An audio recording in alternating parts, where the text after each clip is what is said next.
కేటీఆర్ గారు అడ్డంగా దొరికిపోయినారు. నేను జైలుకు పోవడానికి సిద్ధంగా ఉన్నానన్న మాట చెప్పి ఉన్నారు. మళ్ళీ కోర్టులు ఆశ్రయించి తప్పుకునే ప్రయత్నం చేస్తూ ఉన్నారు. ఇది ప్రజలకు అర్థమైంది. తప్పు చేసిన వాడికి శిక్ష పడాలన్నదే తెలంగాణ ప్రజలు కోరుకుంటున్న అంశం. దానికోసం మమ్మల్ని అధికారం తీసుకొచ్చినారు. కేటీఆర్ గారు దోషిగా తెలిస్తే తప్పకుండా జైలుకు పోవాల్సిందే.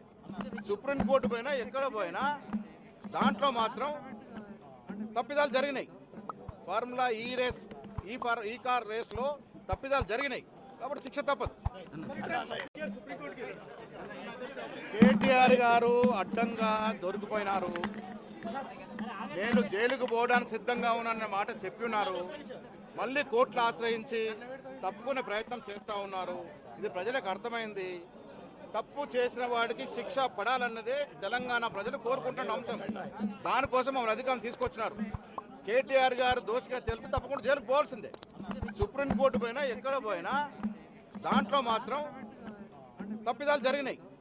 ఫార్ములా ఈ కార్ రేస్లో తప్పిదాలు జరిగినాయి కాబట్టి శిక్ష తప్పదు.